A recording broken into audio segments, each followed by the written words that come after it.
جو دینی حلقے تھے ان کے ہاں وہ علوم جو کہ خالصتاً عقل کی پیداوار تھے ان پر شک و شبہ ہونے لگا کہ یہ صحیح ہے کہ یہ نہیں ہے، غلط تو نہیں ہے کہیں۔ تو اس طریقے سے ان دونوں کے اندر ایک فرق پیدا ہوا، یعنی جیسے ایسٹرونومی، ایسے طب اور فزکس، فلسفہ، یہ سب چیزیں جو آ رہی تھیں یہ سب عقلی علوم تھے۔ تو ان عقلی علوم کے اوپر ایک قسم کا ایک پردہ سا پڑ گیا، شکوک و شبہات کی ایک فضا پیدا ہو گئی کہ یہ صحیح ہے یا نہیں ہے۔ تو اب ظاہر ہے اس میں پوری ایک بحث، ایک مذہبی دینی بحث ہے، جن لوگوں انوالو تھے بہت بڑے بڑے لوگ تھے۔ تو اس کا اثر یہ ہوا کہ ان دونوں علوم کو لوگوں نے الگ الگ ماننا شروع کر دیا کہ یہ الگ ہیں اور یہ الگ ہے۔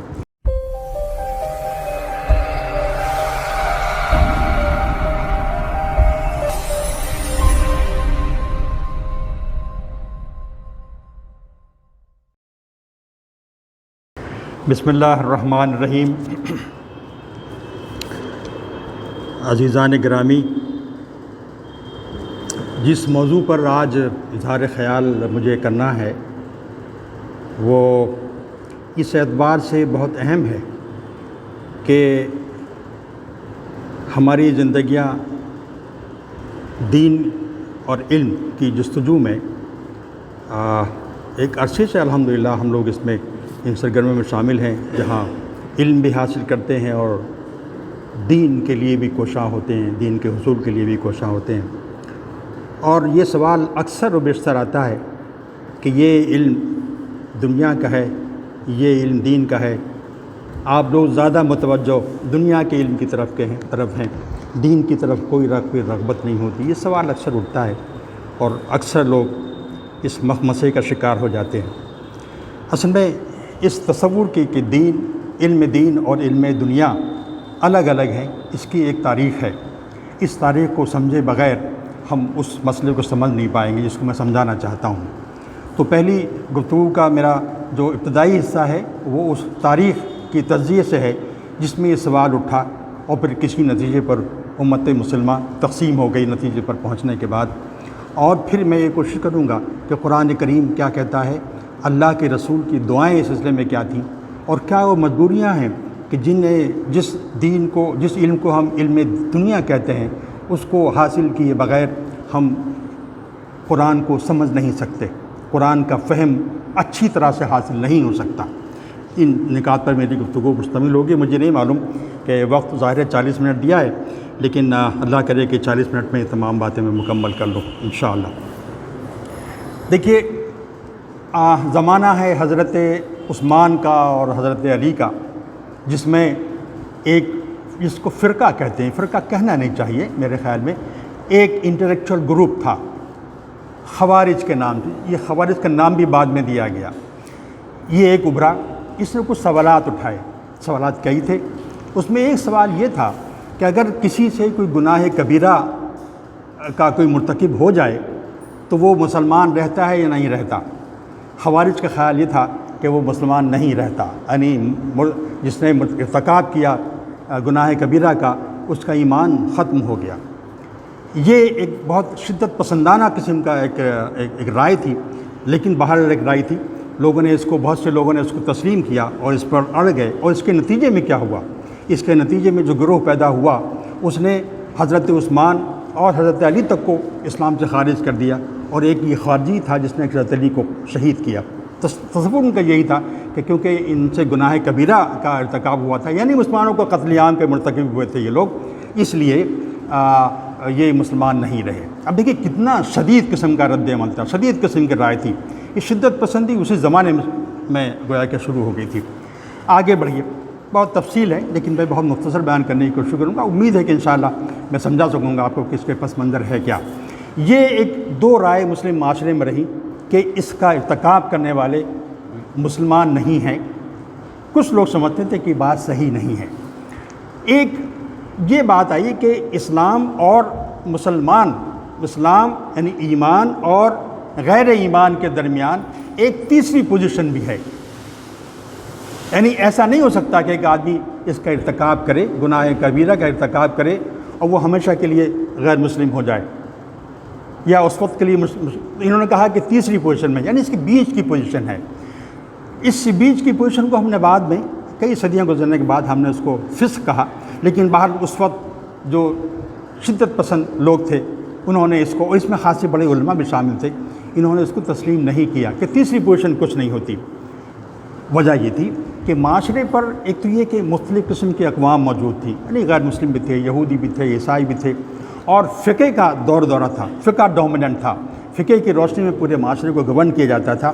تو علماء نے یہ بات کہی، اور غالباً صحیح بات کہی، کہ ایمان اور غیر ایمان کی بات بالکل واضح اور کلیئر ہونی چاہیے، یا تو ایمان ہے یا نہیں ہے، تاکہ اگر کوئی مسئلہ کھڑا ہو تو ہم اس کا جو قانونی اگر مسائل کھڑے ہو جائیں تو ان کو صحیح طور پر، صحیح پس منظر میں اس کو ہم امپلیمنٹ کر سکیں۔ یعنی اگر کچھ قوانین مسلمانوں کے لیے ہیں، کچھ قوانین غیر مسلم کے لیے ہیں، بیچ کی کوئی چیز نہیں پائی جاتی اس وقت کے ان کے فہم کے مطابق، تو انہوں نے اس کو تسلیم نہیں کیا تیسری پوزیشن کو۔ اس کی وجہ شاید یہ تھی، میں اب یہ بات ابھی طرف سے کہہ رہا ہوں، کہ دین جو تھا وہ فقہ یا قانون یا ضابطوں کی حد تک محدود کر کے لوگوں نے اصلاح کا فیصلہ، اصلاح کا سوچا۔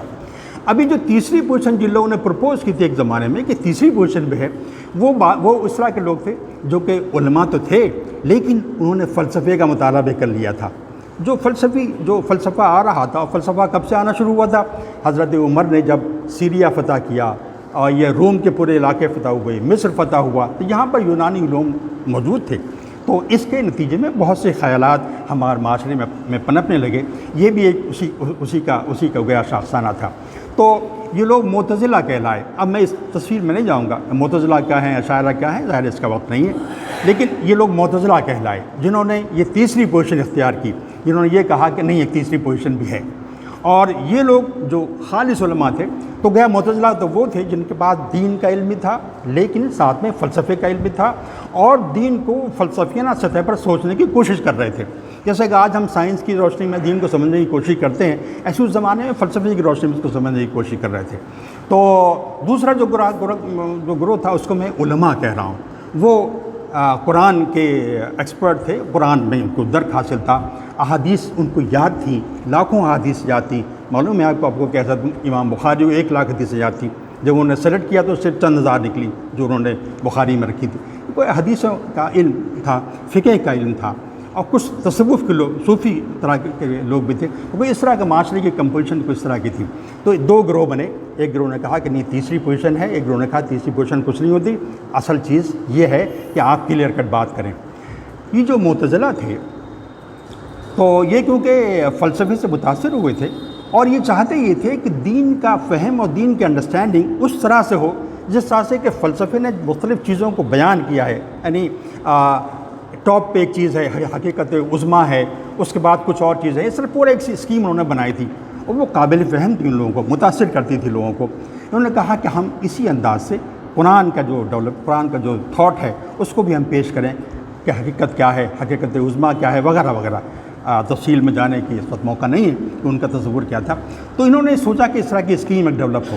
اس پس منظر میں جب انہوں نے سوچنا شروع کیا تو اولین نقطہ جو ان کے سمجھ میں آیا وہ یہ تھا کہ اصل چیز توحید ہے، توحید اصل کور ہے اسلامک تھاٹ کا۔ تو اس کو کور ماننے کے بعد اب انہوں نے آگے بڑھنا شروع کیا۔ تو جب توحید کور ہے، یعنی کور جو عقیدہ ہے وہ توحید کا ہے، تو اللہ تعالیٰ کی ذات جو ہے وہ فائنل ہے، وہ لافانی ہے، وہ کبھی ختم نہیں ہونے والی ہے۔ اب مجھے نہیں معلوم کہ یہ سوال کب کھڑا ہوا کہ اللہ کی کتاب قرآن کریم کہ یہ بھی لافانی ہے۔ معتزلہ نے کہا یہ لافانی نہیں ہے، علماء نے کہا نہیں یہ لافانی ہے۔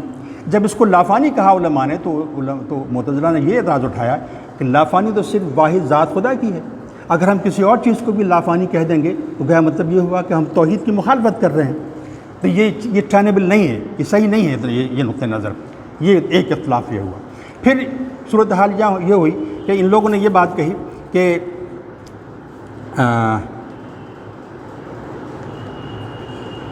اچھا اب اس میں یہ بات ہوئی کہ قرآن کریم، انہوں نے آپ کے معتزلہ نے کہا کہ قرآن کریم جو ہے وہ مخلوق ہے۔ آپ نے جنہوں نے مطالعہ کیا ہے وہ خلق قرآن کو فتنے کے طور پر سمجھتے ہیں کہ فتنہ کھڑا ہوا، اور اس طرح کتابوں میں لکھا بھی ہے کہ خلق قرآن کا فتنہ۔ انفیکٹ معتزلہ نے یہ بات کہی کہ قرآن کریم جو ہے وہ مخلوق ہے، وہ تخلیق کی گئی ہے، اس لیے وہ لافانی نہیں ہو سکتی۔ اب علماء کا خیال دوسرا تھا۔ اچھا یہ خیال کیوں تھا علماء کا؟ علماء یہ سمجھتے تھے کہ اگر قرآن کو تخلیق مان لی جائے تو کیونکہ قرآن ایک کتاب ہے، جس طرح سے اللہ کی بہت سی مخلوقات کو میں ارتقاء ہوتا رہتا ہے، چینج آتی رہتی ہے with the passage of time, اس طرح کیا قرآن کے اندر بھی چینج آئے گی؟ یہ تصور، یہ خیال آج بھی بہت سے لوگوں کے لیے بڑا عجیب و غریب ہے کہ کیا قرآن بدل سکتا ہے؟ جیسے ایک کتاب ایڈٹ ہو سکتی ہے، کیا قرآن بھی ایڈٹ ہو سکتا ہے؟ یہ سوال تھا، یہ ان کے اعتراض تھا علماء کا، یہ ہمارے معتزلہ کے اس تھاٹ کے اوپر۔ دوسری بات یہ تھی، پھر بات جب یہ آئی کہ اب یہ جو قرآن میں کچھ علامتیں، میں اس کو علامت کہہ رہا ہوں، جیسے اللہ کا ہاتھ ہے، اللہ کی آنکھ ہے، کرسی کا لفظ آیا، ایسی بہت سی اصطلاحیں قرآن کے اندر بیان ہوئی ہیں۔ تو معتزلائٹس نے یہ کہا، معتزلہ نے یہ کہا کہ یہ صرف علامتیں ہیں، یہ حقائق نہیں ہیں، یہ علامتیں ہیں، اللہ نے ان کو بطور علامت پیش کیا ہے۔ علماء کا خیال یہ تھا کہ نہیں، علامت نہیں ہے، واقعی ایسا ہے، یہ الگ بات ہے، اس کو ہم ابھی سمجھ نہیں پائے ہیں، لیکن واقعی ایسا ہے۔ ایک اختلاف یہ ہوا، پھر یہ اختلاف یہ ہوا کہ جو اللہ کی صفات ہیں عدل کی اور رحم کی، معتزلہ کا کہنا یہ تھا کہ عدل اور رحم بیسیکلی یہ انسان کی صفات ہیں، جب ہم اللہ سے ان کو منسوب کرتے ہیں اس کا مطلب یہ ہوتا ہے کہ انسان اپنی صفات کی روشنی میں، بلکہ اپنی صفات کی روشنی میں اور اپنی صفات کے دریچے سے اللہ تعالیٰ کو دیکھنا چاہ رہا ہے۔ یہ بیسیکلی صفات انسان کی ہیں، عدل کرنا اور رحم کرنا، یہ انہوں نے اس کو اس طرح سے انٹرپریٹ کرنے کی کوشش کی۔ پھر ایک بات یہ آئی کہ غلط اور صحیح، ان کا کہنا تھا معتزلہ کا، غلط اور صحیح، اچھا اور برا، یہ ایز سچ یعنی اس بنا پر نہیں ہوتا کہ قرآن میں نے کسی کو اچھا کہا ہے، قرآن نے کسی کو غلط کہا ہے، برا کہا ہے، اس لیے وہ اچھے اور برے اور غلط یا صحیح ہیں، بلکہ بیسیکلی اس بنا پر ہے کہ چیزیں ہوتی ہی غلط ہیں، ہوتی ہی اچھی ہیں، اس بنا پر قرآن نے کہا ہے۔ لیکن علماء کا خیال تھا کہ بات صحیح نہیں ہے، کہ قرآن جس کو معیار بناتا ہے اچھائی کا وہ اچھا ہے، اور جس کو غلط کہتا ہے وہ گویا کہ غلط ہے۔ تو یہ اختلاف، اس طرح کے اختلاف گویا کہ آپ نے دیکھا کہ پیدا ہونے شروع ہوئے۔ تو اب Mutazila as a matter of fact کدھر جا رہے تھے؟ یہ ادھر جا رہے تھے کہ ہم اپنی عقل کی روشنی میں صحیح اور غلط، اچھے اور برے کی تمیز کر سکتے ہیں، اور قرآن میں جو الفاظ استعمال ہوئے ہیں جو انسان کے اعضاء کو بیان کرتے ہیں، بنیادی طور پر یہ علامتیں ہیں۔ اس طرح کی بات کی طرف جا رہے تھے، اور الٹیمیٹلی اس بات کی طرف جا رہے تھے کہ جیسے انسان اپنے بہت سے معاشرتی ضابطوں کو طے کرتا ہے اپنے تجربے اور اپنے عقل کی روشنی میں، اسی طرح اچھے اور برے کا فیصلہ بھی کر سکتا ہے، غلط اور صحیح کا فیصلہ بھی کر سکتا ہے۔ اس معاملے میں قرآن کو معیار بنانے یہ تو نہیں کہا انہوں نے، لیکن میں آپ کہہ رہا ہوں کہ قرآن کو معیار بنانے کی نہیں بلکہ عقل کو معیار بنانے کی ضرورت ہے۔ یہ بات معتزلہ نے کہی، علماء نے ظاہر سے اختلاف کیا۔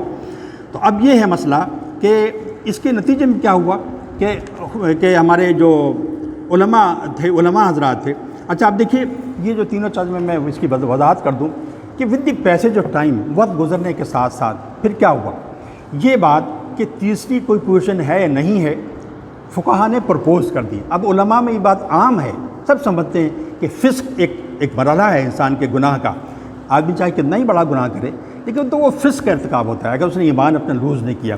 تو گویا تیسری پوزیشن کو تسلیم کر لیا گیا بعد میں، اس پوزیشن کو جس پہ کہ شدید اختلاف کیا گیا تھا اس کو تسلیم کر لیا گیا۔ آج جو ہم ان کو علامت کہہ کر ہم آج سمجھتے ہیں، قرآن میں بہت سی باتیں علامتاً کہی گئی ہیں، کچھ علماء نہیں سمجھتے لیکن اکثریت علماء کی یہ سمجھتی ہے یہ تمام چیزیں علامتیں ہیں، علامتیں کہہ کر ان کو زیادہ بہتر طور پر سمجھ لیتے ہیں۔ اسی طریقے سے غلط اور صحیح کا جو معیار ہے، یقیناً یہ بات کہی گئی ہے کہ کچھ بنیادی باتیں قرآن نے بتائی ہیں، اس کے بعد ان بنیادی باتوں کو ہم امپلیمنٹ کرتے ہیں اپنے حالات پر، اور پھر صحیح اور غلط اور سچ اور غلط، اچھے اور برے کی تمیز پیدا کرتے ہیں۔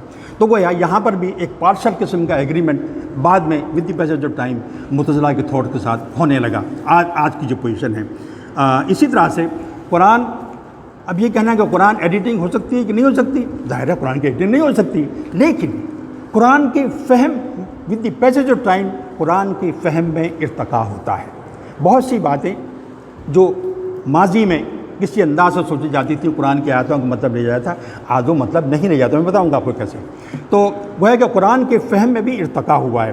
تو قرآن میں ایڈیٹنگ اس طرح کی نہیں جیسے کتابوں میں ایڈیٹنگ ہوتی ہے، یعنی الفاظ کی چینج بھی ہو سکتی ہے، ایسا تو نہیں ہے، لیکن فہم میں ارتقا ہوا ہے، فہم میں ارتقا ہو سکتا ہے اور ہوگا۔ اب یہ بات کوئی کہہ ہی نہیں سکتا کہ قرآن کا فہم جیسا آج سے 1500 سال پہلے تھا آج بھی وہی ہے۔ علم کی ترقی کے ساتھ ساتھ، وقت کے گزرنے کے ساتھ ساتھ ہم اس کے اندر ہی تبدیلیاں آ جاتی ہیں۔ تو بہت سے نکات جو معتزلہ نے اس وقت پیش کیے، تو وہ جو ماحول پیدا ہو گیا تھا شدت پسندی کا، اس میں بہت سی باتیں جو کہ بالکل عقل پر مبنی تھی اور عقل کو اپیل کرنے والی تھی، وہ انہوں نے اپیل نہیں کیا، بلکہ قسم کی ہٹ درمی، ایک قسم رد عمل کی صورتحال پیدا ہو گئی۔ اس سلسلے میں میں آپ کو یہ بتانا چاہوں گا کہ یہ جو ہمارے علماء تھے، علم کا جیسے عام طور پر ہوتا ہے آج بھی یہی ہے کہ علماء کا اثر عوام پر زیادہ ہوتا ہے، عام لوگ علماء کو زیادہ فالو کرتے ہیں، ان کو پوچھتے ہیں، ہر بات میں ان سے مشورہ کرتے ہیں۔ اس زمانے میں صورتحال یہی تھی، علماء عوام میں ان کا اثر تھا، لیکن یہ جو معتزلہ تھے ان کے اثرات اشرافیہ میں زیادہ تھے۔ اشرافیہ مینس پولیٹیکل اشرافیہ، جو ایک برسر اقدار گروہ تھا۔ تو ایک تو یہ بھی ایک چیز مسئلہ ہوتا ہے، ایک گروہ جو اپنا آپ کو بالکل صحیح سمجھتا ہے اور علم میں گہرا اترا ہوا سمجھتا ہے، اگر اسے پولیٹیکل کوریڈورز میں کوئی پہنچ نہ ہو تو تھوڑی سی قسمساہٹ ہوتی ہے، لوگ اس کو نہ پوچھیں تو یہ کچھ ایک عجیب سی ایک کیفیت تو پیدا ہوتی ہے نا ذہن کے اندر کہ ہمیں لوگ پوچھ نہیں رہے ہیں۔ تو یہ بھی بہرحال جتنے ہمارے علماء تھے سب انسان ہیں، ہم سب کی جیسی کمزوریاں ہوتی ہیں ایسی ان کی بھی تھیں۔ تو ایک ٹینشن وجہ یہ بھی تھی کہ یہ جو لوگ تھے Mutazila, they were more close to the power corridor, اور یہ لوگ جو تھے عوام میں مقبول تھے۔ تو ہوا پھر یہی کہ ایک طویل عرصے تک اس طرح کی بحثوں کو اسپانسر کیا گیا، اور بالخصوص یہ ہمارا جب وقت آیا عباسیوں کا، تو عباسیوں میں یہ خاص طور سے مامون کا وقت آتے آتے، مامون رشید کا وقت آتے آتے یہ ہوا تھا کہ ان تمام بحث و مباحث کو ایک مرکزی حکومت سپورٹ کرنے لگی تھی۔ اس میں علماء بھی ہوتے تھے اور اس میں یہ معتزلائٹ بھی ہوتے تھے۔ تو اس پوری صورتحال میں ہوا یہ کہ وہ علوم اور وہ جو عقل کے ذریعے پیدا ہو رہے تھے، عقل ان کو اسپانسر کر رہی تھی، ان کے بارے میں شکوک پیدا ہونے لگے کہ یہ صحیح بھی ہے یا نہیں ہے، غلط تو نہیں ہے کہیں۔ بالکل فطری بات ہے، جب ایک عالم دین، بڑا آدمی دین کسی کے بارے میں کہے گا تو ایک تاثر پیدا ہوتا ہے۔ تو ان کے بارے میں تاثر پیدا ہونے لگا کہ عقل سے آنے والے علوم اور یہ جو جتنے چیزیں آ رہی ہیں یہ صحیح ہیں یا نہیں ہیں، تو عقل سے متعلق چیزوں پر شکوک پیدا ہونے لگے۔ ان دا مین ٹائم امام احمد بن حنبل جو کہ عباسی پیریڈ میں پیدا ہوئے، تو انہوں نے اس پوری صورتحال کا ایک جائزہ لینے کے بعد ایک بات انہوں نے کہی، سب غلط ہے، جو کچھ کیا جا رہا ہے غلط ہے، صحیح بات وہی ہے جو قرآن کریم سے اور احادیث سے ثابت ہو، وہی صحیح ہے، باقی جو کچھ ہے بدعت ہے۔ اب ظاہر ہے ایک بڑی شدید قسم کی پوزیشن انہوں نے لے لی، اور اس کے نتیجے میں آپ تاریخ پڑھیں تو ظاہر ایک دو گروپ بن گئے اور شدید گروپ بن گئے، شدید مخالفت ہوتی۔ کبھی کبھی ایسا بھی ہوا کہ حکومتوں نے کسی ایک گروپ کو سپورٹ کیا، اور سپورٹ کے نتیجے میں ظاہر ہے کہ پھر ٹینشنز ہوئے۔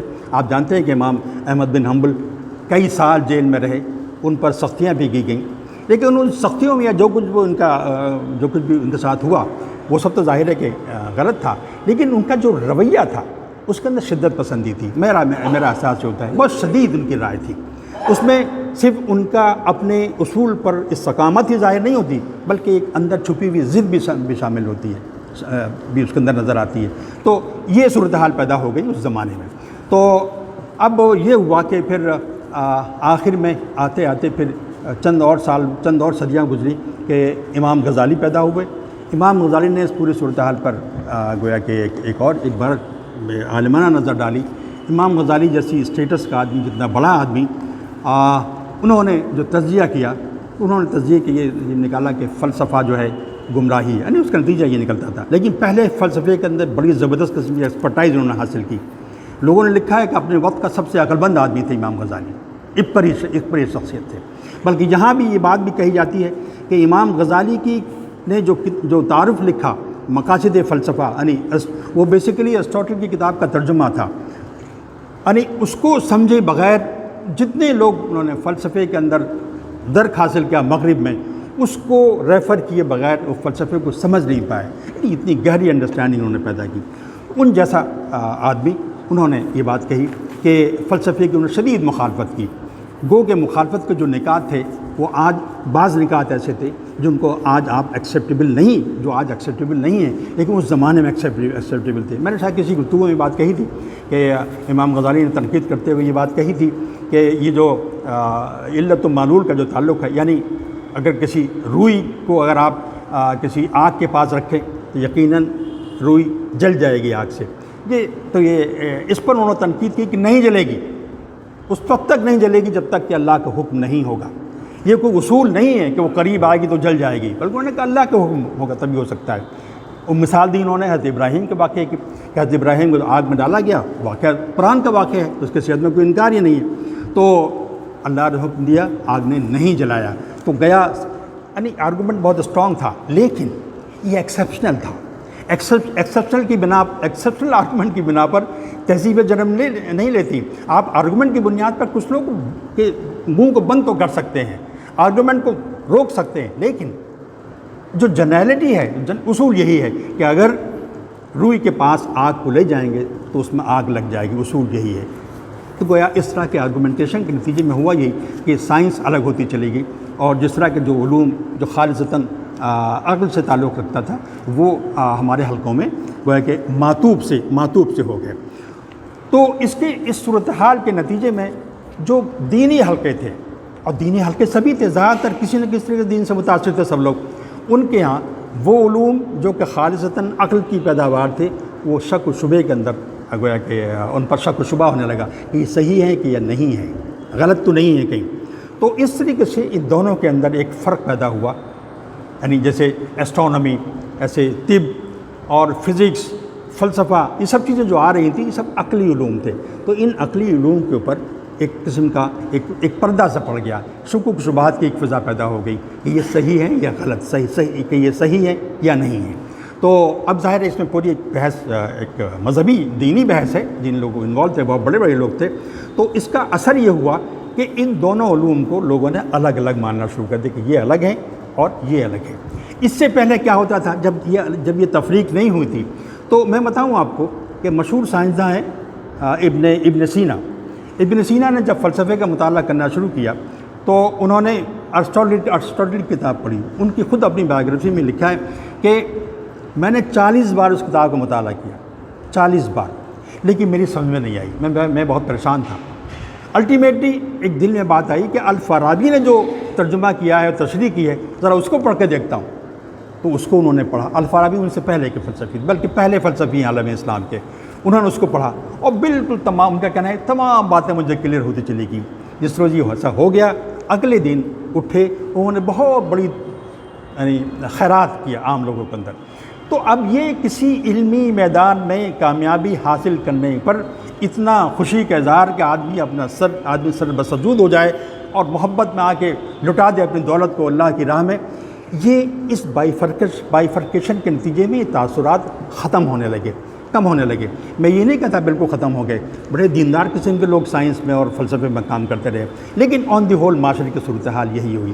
یہاں سے علم دین اور علم دنیا کا میرا خیال ہے کہ جو ڈفرینسیشن ہے، جو سیپریشن ہے، اس کا پس منظر شاید یہ ہے، یہاں سے دونوں علوم کو الگ الگ کیا گیا ہے۔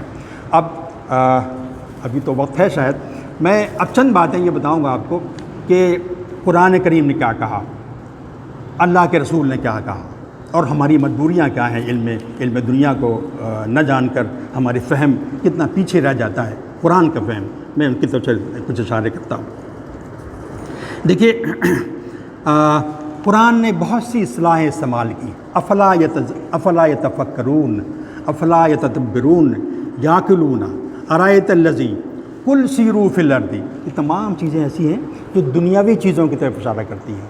700 سے زیادہ مقامات پر قرآن نے اس دنیا میں جو رونما ہونے والے مختلف مادی جو مظاہر ہیں ان پر غور و خوض کرنے کی دعوت دی ہے، کہا ہے، اور کہا اس لیے ہے کہ انسان اللہ سے قرب حاصل کر سکے، جو حقائق ہیں اس کائنات کے اللہ سے ریلیٹڈ ان کا ادراک وہ کر سکے۔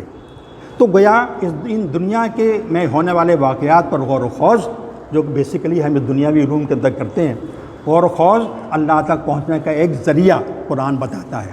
یہ تو ان کا عقل کا استعمال کرنا، تدبر کرنا، یہ تمام چیزیں ایسی ہیں۔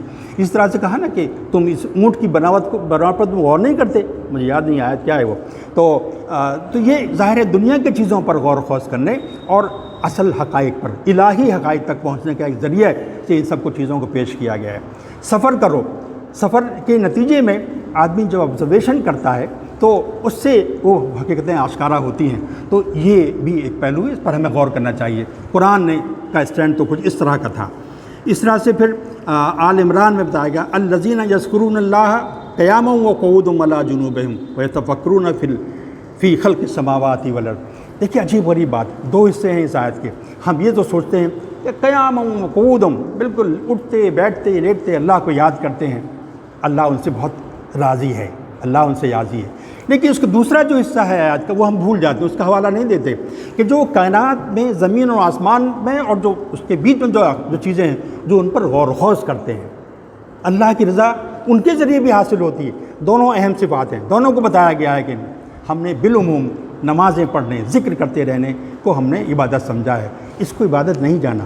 ہم نے بڑی شاید غلط فہمی کا شکار ہوئے ہیں، یا یہ کہ اپنی کسی کمزوری کا شکار ہو کر ہم نے ان آیتوں پر غور و خوض نہیں کیا، یا وہ معنی نہیں لیے جو شاید اللہ تعالیٰ ہمیں پہنچانا چاہتا ہے۔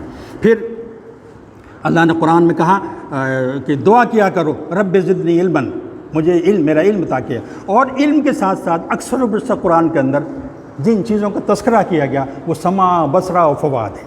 سمع و بصرہ فؤاد میری آنکھ، میرے کان، میری آنکھیں اور میری عقل ہے، ان کی طرف اشارہ ہے، کیونکہ علم کا ذریعہ یہ ہیں، تو ان کو حاصل کرنے کی دعا کرو اللہ تعالیٰ سے۔ تو جب اس طرح کی صورتحال ہے تو پھر ہم یہ کیسے کر سکتے ہیں؟ ان تمام چیزوں کے ذریعے جو علم حاصل ہوتا ہے وہی تو علم دنیا ہے، جس کو علم دنیا کہہ رہے ہیں۔ اس کو تاریخ میں علم دنیا کہا گیا اور اس کو ریجیکٹ کر دیا گیا۔ قرآن نے دوسرا اسٹینڈ پوائنٹ پیش کرتا نظر آتا ہے۔ اللہ کے رسول نے پھر ایک دعا کی، بڑی خوبصورت دعا ہے، اللہم ارنی حقائق الاشیاء کما ہی، اے اللہ مجھ چیزوں کے حقیقت کا علم عطا فرما۔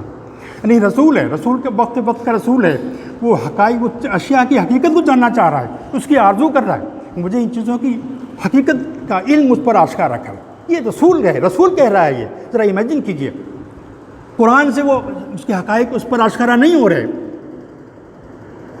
وہ کسی اور ذریعے سے ہونا چاہتے ہیں۔ اللہ اس کی دعا کرتا ہے، اللہ سے دعا کر رہا ہے۔ آپ سمجھیے کہ کتنا پرسپیکٹو بدل جاتا ہے ان چیزوں پہ اس طرح سے اگر ہم غور و خوض کریں۔ پھر آپ دیکھیں کہ اس پس منظر میں جو تہذیب ڈیولپ ہوئی ہمارے، یعنی دور اول جو ہے، میں دور اول پہلی 2 سینچریز کو مان لیتا ہوں، پہلی 2 سینچریز، تو اس میں جتنے بھی تہذیبی علوم تھے، یعنی اسٹرانومی تھا، طب تھا، فزکس تھا، جیومیٹری تھی، میتھمیٹک تھی، یہ سب پہلے، بلکہ آج ہی میں نے ایک لیکچر کرایا ہے کہ رسول اللہ صلی اللہ علیہ وسلم کے انتقال کی ودن 50 ایئرز یہ تمام چیزیں ڈیولپ ہو گئی تھیں، اور اس میں بڑے لوگ پیدا ہو چکے تھے ودن 50 ایئرز۔ آپ چاہیں تو سن لیجیے گا اس کو۔ تو مطلب یہ جو چیزیں تھیں یہ اس زمانے میں اللہ سے تعلق قائم کرنے کا ایک ذریعہ تھی۔ اگر معاشرے میں انسانوں کے لیے کچھ آسانیاں فراہم ہو رہی ہوں وہ بھی اللہ تک پہنچنے کا ایک ذریعہ تھی۔ یہ جیومیٹری کا جو علم تھا بیسیکلی زمینوں کو ناپنے کے لیے استعمال ہو سکتا تھا۔ زمینیں کس کی تھی؟ مملکت اسلامیہ کی زمینیں تھیں۔ تو اب ان کو ناپ کر لوگوں میں صحیح تقسیم کرنا، صحیح ریونیو لانا گورنمنٹ کے لیے، یہ تمام خالصتاً بظاہر دنیوی کام ہوتے ہوئے یہ دینی کام تھے، اور ان کو اسی طرح سے لیا بھی گیا تھا۔ تو یہ تو اللہ کے رسول کا رویہ تھا، اور اللہ کے رسول کے بعد ہمارے معاشرے میں جو کچھ ہو رہا تھا اس کا رویہ تھا۔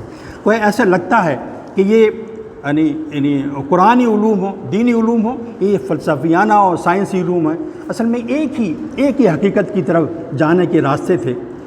راستے الگ نہیں تھے، بلکہ کمپلیمنٹ کرنے والے راستے تھے، کمپلیمنٹ کرتے تھے ایک دوسرے کو، ان کو ایکول امپورٹنس دی جاتی تھی اللہ کے رسول کی دعا کی شکل میں بھی اور ویسے بھی۔ تو اب آپ یہ دیکھیں کہ میں ایک آخری بات کے طور پہ یہ کہوں گا کہ قرآن کی بعض آیتیں ہیں جو آپ ان علوم کو حاصل کیے بغیر، مثلا ایک مشہور آیت ہے، یہ جو اللہ نے قرآن میں فرمایا نا، حل اتی علی الانسان حین من الدہر لم یکن شیئا مذکورا، بڑی خوبصورت، بڑی بنیادی آیت ہے۔ اللہ نے فرمایا کہ تمہارے اوپر گزرا ہے ایک بہت طویل وقت، دہر کہا گیا اس کو، بہت طویل وقت، بلکہ کہا جائے گا قرن ہاں قرن ایسے گزرے ہیں کہ تم ایک ناقابل توجہ ایک ہستی تھے، وجود تھے۔ اب صاحب اس کی سمجھ جو ہے بغیر جیو بایولوجی جانے بغیر بخدا ہمیں درک نہیں حاصل ہو سکتا، ہم نہیں سمجھ سکتے۔ آپ جتنی تفسیریں ممکن ان کو پڑھ لیجئے، میں نے اپنے حلقے کی 2 تفسیریں دیکھی اور دونوں گزر گئے۔ بہت بڑے عالم ہیں علامہ مولانا امین حسن اصلاحی، زبان کے اعتبار سے وہ بڑے ہیں، اس اعتبار سے ان کو میں نے خاص طور سے دیکھا کہ یہ دہر اور ہین کا ترجمہ کیا کیا ہے، کیا فرق کیا، کیا ایکسپلین کیا ہے، کوئی ایکسپلینیشن نہیں کیا انہوں نے، گزر گئے ہیں اس وقت۔ وجہ یہ ہے کہ اس علم کے بغیر آپ جو علماء نے کیا بھی ہے زیادہ کیا ہے، تو وہ جو ہم اپنی ماؤں کے پیٹ میں جو 9 مہینہ گزارتے ہیں، ان میں جن اندھیروں میں ہم رہتے ہیں ان کا حوالہ دیا ہے، لیکن وہ تو 9 مہینے ہیں صرف، اس کو دہر کہنے کی کیا ضرورت ہے، اس کی اتنا کرنا بتانے کی کیا ضرورت ہے، یہ کوئی اور کرن ہے۔ تو اب جو سائنسی اور جیولوجیکل جو معلومات اب آتی ہیں، اب ہم سمجھتے ہیں وہ دوسری ہیں۔ وہ کہتے ہیں کہ یہ جب زمین آج سے 4 ارب سال پہلے بنی تھی، اس وقت سے انسان کی پیدائش ہونا شروع ہو گئی تھی۔ اور ایک بات اور بڑی اہم ہے اور مختلف مراحل سے گزری ہے، وہ ایک الگ موضوع ہے۔ تو اس میں ایک بات یہ بھی ہے کہ اس اسٹیج میں جب کوئی ناقابل ذکر شے تھا انسان، اس وقت بھی اللہ نے اس کو انسان کہہ کر مخاطب کیا ہے۔ بڑی امپورٹنٹ بات ہے یہ، یعنی فرام دی ویری بگننگ، جب وہ ایک سیل کا بھی نہیں تھا بلکہ ایک سیل سے بھی کم تر تھا، پھر یونی سیلر ہوا، پھر ڈبل سیل کے چیزیں بنی، ان سب ابتدائی ترین جو اس کی صورت تھی اس میں بھی اللہ نے اس کو انسان کہہ کر مخاطب کیا ہے۔ تو گویا انسان کا جو ارتقا ہوا ہے وہ کسی ایک اسپیشی سے الگ اسپیشی نہیں ہٹی، بلکہ انڈیپینڈنٹ اسپیشی وہ رہی ہے شروع سے۔ جو اس وقت جو تصور ہمارے ہاں ایوولوشن کی تھیوری کا رہا ہے وہ نہیں ہے۔ From the very first time جب اس کو کنسیو کیا اللہ تعالیٰ نے، اس وقت سے انسان ہے اور اسی شکل میں اس کا ارتقا ہوا ہے۔ یہ ایک لمبی بحث ہے لیکن بڑی انٹرسٹنگ بحث ہے، اس پر کبھی سوچنا بھی چاہیے، غور کرنا بھی چاہیے۔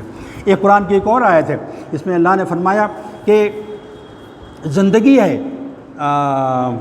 قصاص کے اندر۔ کون سی آیت ہے وہ؟ میں نے لکھا ہے کہ یہ اینی وے، بلکم فی القصاص حیات یا اولی الالباب لعلکم تتقون، قصاص میں زندگی ہے، بڑی خوبصورت آیت ہے۔ اب اس کو سمجھنے کے لیے آپ پوری تاریخ انسانی کا جب تک مطالعہ نہیں کریں گے تو یہ واضح نہیں ہو گیا ہے۔ تاریخ کا مطالعہ کرنا ضروری ہے۔ اس لیے آپ سمجھیں کہ اس زمانے میں رسول اللہ زمانے میں مثالیں ملتی ہیں کہ 2 قبیلوں میں جھگڑا ہو گیا، ایک قبیلے کے ایک فرد نے دوسرے قبیلے کے ایک فرد کو مار دیا، سلسلہ شروع ہو گیا مخاصمت کا، دشمنی کا، اور یہ سال چلتا تھا، جانے کتنے لوگ مارے جاتے تھے اس کے اندر۔ قصاص کا قانون آیا، کہا کہ جس نے مارا ہے اس کا بدلہ اسی سے لیا جائے گا، اس کے بدلے میں کسی اور کو نہیں مار سکتے۔ اس نے اگر کسی کی آنکھ پھوڑی ہے تو آنکھ کے بدلے آنکھ اور ناک کے بدلے ناک، جو آپ جانتے ہیں قرآن کے اندر کیا کیا گیا ہے۔ یہ جو قصاص کی آیت آئی، اس نے زندگی عطا کر دی۔ ایک شخص مارا گیا، دسیوں سینکڑوں لوگ نہیں مارے گئے، اور یہ سلسلہ بہت پہلے سے چلا آ رہا تھا۔ جب تک آپ اس کا پورا مطالعہ نہیں کریں گے، تاریخ کا مطالعہ نہیں کریں گے، تو ہم اس کی جو خوبی ہے اس آیت کی، یہ کیا بیان کر رہی ہے، اس کا ادراک ہم کو نہیں ہو پائے گا۔ تو دیکھیے، یہ جو دنیاوی علوم ہیں، ان کا مطالعہ قرآن کو سمجھنے کے لیے لازمی ہے، ضروری ہے۔ ہم سمجھ نہیں پائیں گے، جانے کتنی آیتیں اس طرح کی آج بھر کے سامنے آ رہی ہیں۔ تو دنیا اور دین میں کے علوم کو ٹیکنیکل کبھی یہ کہہ سکتے ہیں کہ یہ قرآن کا علم ہے، یہ دنیا کا، لیکن اس کو ایک باقاعدہ اخلاقی سطح دے دینا اس کو کہ یہ کیونکہ دنیاوی علوم ہے اس لیے ناقابل توجہ ہے۔ بھائی آپ ٹھیک ہے، آپ کا بچہ MSc کر رہا ہے، اوکے، تھوڑی دیر کے لیے ذرا ہمارے بھی آ جائے کرے، کچھ ذرا دین کی باتیں سن لیں۔ یہ جو رویہ ہے نا، یہ بڑا خطرناک رویہ ہے، یہ آپ کی اپنی ناکامی ہے۔ اپنے بچوں کو آپ نے وہ ماحول پیدا نہیں کیا کہ بچے اس کو بھی یہی سمجھ، اس کو اسی طرح سے لیں۔ اب اگر کوئی فائنڈنگ اگر ہوتی ہے، اس کو صورتحال آج کل یہ ہے کہ اگر کوئی فائنڈنگ، سائنسی فائنڈنگ کسی کے ذریعے ہوتی ہے، مجھے نہیں معلوم آپ کو سائنسدان بیٹھا ہوا کہ نہیں، ٹھیک ہے، تو اس سائنسی فائنڈنگ کے نتیجے میں وہ جذبے آج بیدار نہیں ہوتے جیسا کہ ابن سینا کے جذبے ہوئے تھے، اس نے خدا کا شکر ادا کیا تھا۔ آج یہ نہیں ہوتا بھی ہوگا تو وہ واضح نہیں ہوتا، وہ معاشرے کا حصہ نہیں ہے کہ ہم کسی بڑی فائنڈنگ پر سجدہ شکر بجا لائیں کہ اللہ تو نے ہم پہ یہ آشکارا کیا اور تیری کائنات کے اس راز کو ہم کھول سکیں۔ یہ جذبے اب نہیں ہوتے، وجہ اس کی یہی ہے ہم نے ان کو الگ الگ کر دیا ہے۔ اس کے نتیجے میں سب سے بڑا نقصان یہ ہوا ہے، ہماری محبت تو، ہمارا کمٹمنٹ تو اپنے دین سے ہے نا، تو دین کے جو علوم بنا کے پیش کیے گئے ہیں ان سے تو ہم کمیٹیڈ ہیں، لیکن جو اس طرح کے علوم ہیں جن کو دنیاوی علوم کہہ دیا گیا، اس سے وہ کمٹمنٹ، وہ محبت، اب وہ چیز ہمارے اندر پیدا نہیں ہوتی۔ وجہ اس کی یہی ہے کہ ہمارے یہاں شروع سے ایک کلچر بنا دیا گیا ہے، قرآن اس کا مخالف ہے، قرآن اس کو سپورٹ نہیں کرتا، اللہ کے رسول کی دعا اس کو سپورٹ نہیں کرتی۔ تو let us be Quranic, let us be prophetic, ہم اللہ کے رسول کی بات ماننی چاہیے۔ اپنے ہاں اپنے حلقوں میں اس تصور کو غلط کو ختم کرنے کی کوشش کیجیے، اور اگر اس میں کوئی آپ کو ناقابل فہم کوئی بات ہو، کوئی بات غلط میں نے کہی ہو، ضرور بالضرور اس پر آپ مجھ سے گفتگو کریں، مجھے سمجھا دیں، تو یہ ہمارے مستقبل کے لیے بہت ضروری ہے، خاص طور سے ان حلقوں کے لیے جو دینی حلقے، تحریک اسلامی کے حلقے ہیں، ان کے ہاں بھی یہ صورتحال ہے۔ مجھے یاد ہے 10-12 سال پہلے احمد صاحب شاید تشریف رکھتے ہیں، اس زمانے میں سب ایڈیٹر ہوا کرتے تھے زندگی کے، تو ایک ٹائٹل تھا، زندگی کا ٹائٹل تھا، اس میں ایک حدیث کوٹ کی گئی تھی، اس میں کہیں علم کا نام آیا، تو ان حضرات نے، فرید صاحب اس میں نے اس کا ایڈیٹر تھے مرحوم، اس علم کے بعد بریکٹ لگا دیا علم دین۔ کس نے کہا تھا بھائی؟ کیا اللہ کے رسول نے وضاحت کی تھی؟ لیکن یہ ہماری مینٹلٹی بن گئی ہے کہ ہم ان چیزوں کو علم دین سمجھتے ہیں، باقی چیزوں کو نہیں سمجھتے، ان دونوں میں فرق کر رکھا ہے۔ وآخر دعوانا الحمدللہ رب العالمین۔